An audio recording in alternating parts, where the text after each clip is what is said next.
אהלן חברים, אז כפי שהבטחתי לכם, רציתם לדעת איך בעצם להתקין את מערכת ההפעלה החדשה שכבר לא תומכים במחשבי המק היחסית הישנים שלכם, ורשמית אתם כבר לא יכולים להתקין לא את המערכת ונטורה, לא את המערכת החדשה יותר סונומה, ואני רציתי להראות לכם שיש בעצם דרך לעשות את זה. וזה עובד מצוין, אני עשיתי את זה. יש לי מערכת הפעלה ונטורה מותקנת על המחשב ה-iMac שלי של סוף 2012, שהוונטורה כבר לא תומך בו רשמית, אבל הוא עובד כרגע על המערכת שלי בצורה מאוד יפה. אתם יכולים לראות פה על המסך, כפי שאתם רואים, 27 אינץ', iMac 27 אינץ', 2012 מאוחרות, והמערכת ההפעלה שמותקנת עליו זה ונטורה 13.6.6. כפי שאתם רואים, ואתם יכולים לראות גם את המפרט של המחשב שלי, i7 3.4, כרטיס מסך, 24 ג'יגה זיכרון. אני כשקניתי אותו יחסית שדרגתי אותו, אז לקחתי את הדגם החזק, לכן הוא מצליח לשרת אותי גם היום עם המערכת ההפעלה ונטורה, והוא פשוט רץ בצורה מאוד מאוד יפה. אז כל מה שאתם צריכים בעצם לעשות זה שיהיה לכם דיסק און קי. דיסק און קי לא חייב להיות הכי מפואר, הכי זה, חשוב שיהיה לפחות 16 ג'יגה. בעצם כי אתם עליו הולכים להתקין את מערכת ההפעלה של הוונטורה, וכשאתם מפעילים את המחשב מחדש, אז אתם בעצם עושים את ההתקנה דרך הזיכרון הזה. בנוסף, אתם צריכים להוריד אפליקציה שנקרא Open Core Legacy Patcher, כמו שאתם רואים פה על המסך. אם אתם רושמים בגוגל או Open Core Legacy Patcher, זה ייתן לכם את זה. אתם הולכים להורדה שלו, Download, מורידים אותו, ולאחר שאתם הורדתם אותו, אם אתם רואים, ככה זה נראה בעצם, ואתם לוחצים פה על הקישור, זה לוקח אתכם ל-GitHub. פה בגיט-האב לצורך העניין אתם יורדים למטה, ואתם מורידים לא את הפקאג', אתם מורידים את הזיפ, אוקיי? ואתם פותחים אותו, ובעצם זה נותן לכם את האפליקציה שאתם צריכים. אחרי שהורדתם אותו, אתם הולכים לאפליקציה, וכך הוא נראה. תכף הוא ייפתח ואתם תראו. הנה, כך נראית האפליקציה. זו הגרסה האחרונה דרך אגב, 1.4.3. ואחרי שאתם הכנסתם את הדיסק און קי למחשב, אתם עושים בעצם Create Mac OS Installer. עכשיו, תשימו לב פה, וזה מאוד חשוב. אם אתם עושים את ההכנה של הדיסק און קי, של ההתקנה מאותו מחשב שאתם הולכים להתקין את זה עליו, אז הכל בסדר. אם אתם הולכים לעשות את ההכנה הזאת, נגיד יש לכם יותר ממחשב אחד ואתם רוצים לעשות את ההכנה במחשב הראשי עבור מחשב הנייד שלכם לצורך העניין, שימו לב, פה רשום מודל, זאת אומרת איזה דגם המחשב שאתם הולכים להכין עבורו. כמו שאמרתי, אם אתם מכינים על אותו מחשב שאתם הולכים להתקין את זה, אז הכל בסדר, הוא יודע לזהות לבד. והוא נותן לכם את דגם המחשב, שזה אצלי לצורך העניין כרגע 13.2. אם לא, ואתם רוצים להתקין את זה למשהו אחר, אתם לוחצים על הסטינגס, ופה בהוסט מודל, אתם בעצם בוחרים איזה מהמחשב אתם הולכים להכין עבורו את דיסק ההתקנה. אוקיי? אם זה מקבוק פרו, אם זה מק מיני, iMac, מקבוק אייר,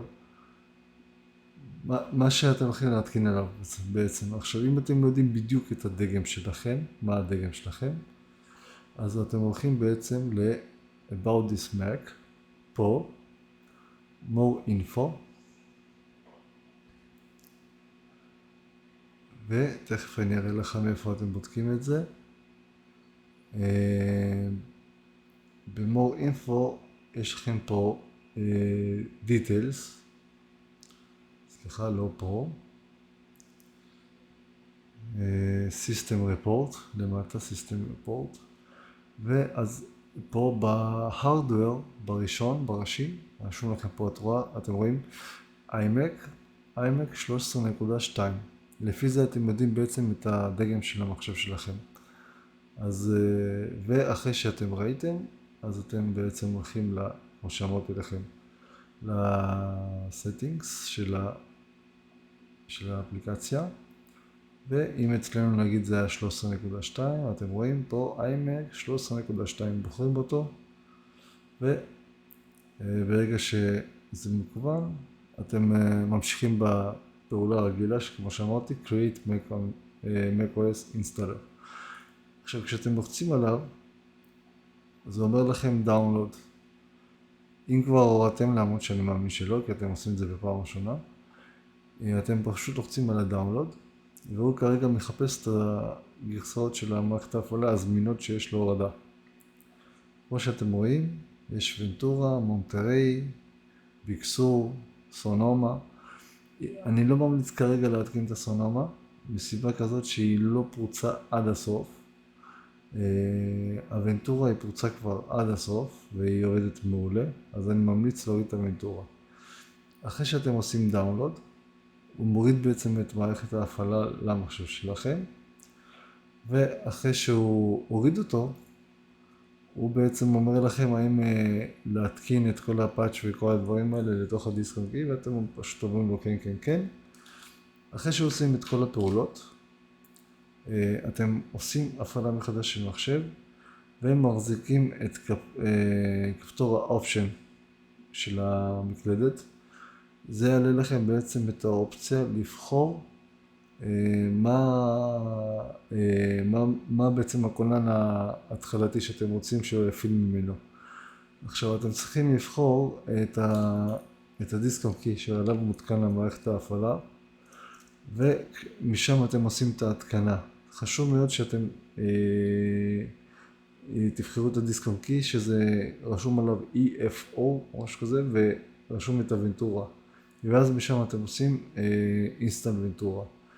עכשיו, אם אתם לצורך העניין לא גיביתם את המחשב שלכם או משהו כזה, מאוד רצוי לעשות גיבוי למחשב שלכם. בכל מקרה, בלי קשר לזה, תמיד רצוי שיהיה גיבוי. אם משהו מתפקשש, אתם תמיד יכולים לחזור אחורה. אז לפני שאתם עושים את כל הדברים האלה, תעשו גיבוי מאוד חשוב. עכשיו, כמו שאמרתי, כשאתם עושים את ההתקנה דרך ה-EFO, בסופו של דבר הוא יגיע למצב שאתם בעצם מגיעים למצב recovery. במצב recovery אתם עושים פירמוט להארד דיסק הראשי שלכם, איפה שבעצם כל הדברים נמצאים, ועליו אחרי זה אתם מתקינים כמובן את המערכת ההפעלה החדשה. אחרי שהוא מסיים, דרך אגב במהלך ההתקנה המסך שלכם יכבה וידלק כמה פעמים, לא להיבהל, זה תקין. אחרי שהוא כבר עשה את כל ההתקנה והוא מגיע למצב של להיכנס למערכת ההפעלה ושל ההגדרות, יש לכם שתי אופציות בעצם, להגדיר אותו כמחשב חדש לגמרי, או אם עשיתם גיבוי לפני, להגיד לו לעשות migration, בעצם איחוד של המערכת ההפעלה החדשה, לגיבוי שעשיתם של כל הדברים שלכם. בדיוק כמו שאני עשיתי, לצורך העניין, המחשב שלי, אני מגבה אותו, כל כמה זמן הוא מגבה אותו את עצמו אוטומטית, וכשהגעתי להגדרות של המערכת ההפעלה בעצם, אמרתי לו תעשה לי migration, אז כל מה שבעצם היה לי מגובה לי, הוא כבר עלה מחדש, אבל כבר עם המערכת ההפעלה החדשה, שזה מאוד נוח, וככה אתם בעצם לא מאבדים שום דבר ממה שהיה לכם, וגם זוכים להיות במערכת ההפעלה החדשה. אני גם אצרף לכם לינק, את ההסבר שיש בחור שממש מסביר שלב אחר שלב, זה באנגלית, אני אצרף את הקישור, אם נתקעתם במשהו שאתם לא יודעים בדיוק על מה ללחוץ בנקודה מסוימת, אז שם אתם באמת יכולים לעשות את זה. אני כרגע לצערי לא יכול לכם את זה, כי המחשב שלי כבר נעשה, זאת אומרת המערכת ההפעלה כבר הותקנה, אז אני לא יכול לעשות את כל ההתקנה מחדש רק בשביל להקליט את הסרטון לצערי. אז אני אצרף לכם פשוט את הקישור כמו שאמרתי, ואתם יכולים לראות שם ממש את הפעולה ממש בלייב. אז תודה שצפיתם, אני מקווה שהסרטון הזה יעזור לכם. אני ממש הקים לי את המחשב לתחייה מחדש, כל הגרסאות האחרונות של התוכנות שהייתי רוצה להתקין ולא יכלתי, עכשיו אני כן יכול, והמחשב פשוט תענוג לעבוד איתו. אז תודה שצפיתם שוב, ואם יש לכם שאלות אתם מוזמנים לרשום את זה בתגובות, ונתראה בסרטון אחר. יאללה ביי ביי.